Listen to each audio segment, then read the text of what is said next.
Hey guys, in this video I'm going to tell you why I chose the Ford Transit over the likes of the Volkswagen Crafter and the Mercedes Sprinter for my camper van build.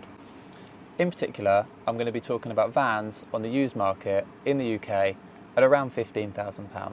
To start us off with, point number one is going to be the initial cost of the van.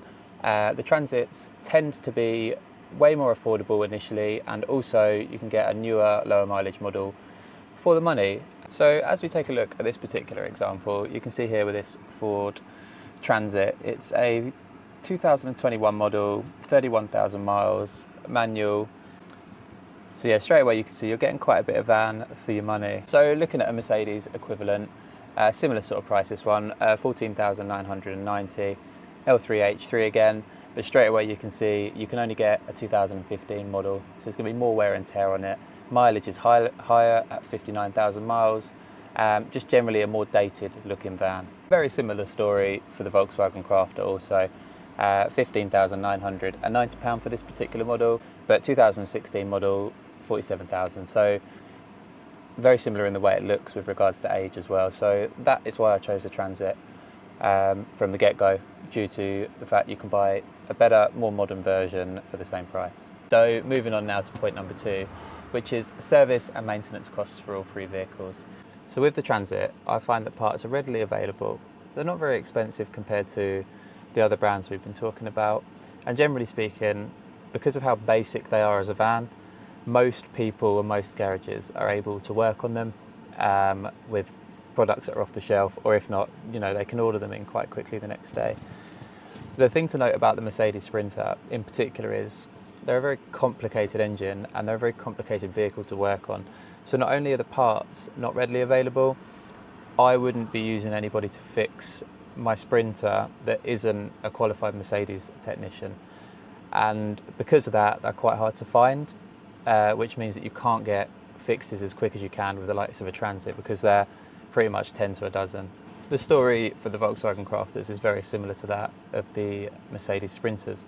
However, I would trust a few more garages with it. They're slightly less complicated, but the parts, being German, are slightly more difficult than the Fords to source, and they're more expensive, as is the labour, of course. So just bear that in mind. Taking a look at this little comparison of basic to full services on the three vehicles we looked at earlier, there's not a huge amount of difference in service in itself. The Ford's coming in at the cheapest, but only ever so slightly, so that's not too concerning. I think it's just mainly the parts and the labour when things go wrong that are the issue. Now, of course, all three of these vehicles do have their known issues, but the Ford Transits are, generally speaking, easier to fix and quicker to fix too. And with the money you save on the initial outlay of the vehicle, for me it was a no-brainer. Thanks very much for making it this far into the video. Now, before I get into point number three, please don't forget to hit that like and subscribe button down below. In the very near future, I'll be documenting all my van builds going forward, and also trips away in them with Doggo. So yeah, once again, thanks very much. Let's get on to point number three now, which is aesthetics. So as you can see here, the 2021 Ford Transit that we were looking at earlier on is 6 years newer than the other two vans. So in my opinion, for the money you're spending, it's the route to go down. I think it looks nicer, it looks slightly less like a bus, it looks slightly less dated, and you're just getting, in my opinion, a nicer van for the money. And when it comes to the interior of the Ford, I just find that the layout is more practical. The quality of the products used to build it might not be quite as good. You might get some sort of tinny plastics around, but generally speaking, the storage is good, the layout's good, and it's just a nice, comfortable place to be.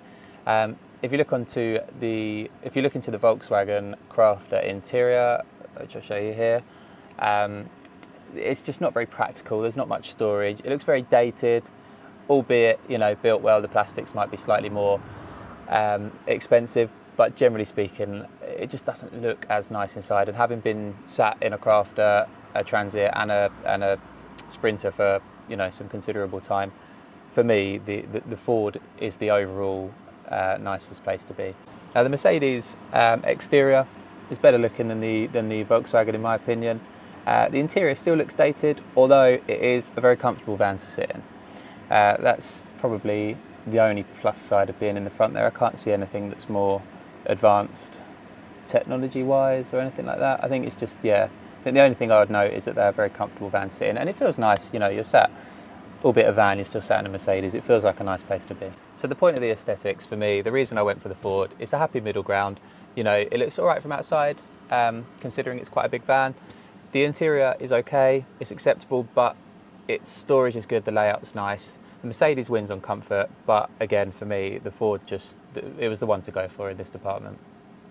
Thanks very much for making it to the end of the video. Now, I would love to know what vans you guys have got. If you could drop comments below and just let me know what vans you've got, what vans you're gonna get. Again, I like to learn from you guys as much as I hope you like to learn from me. So yeah, thanks very much for watching, and I'll catch you on the next one.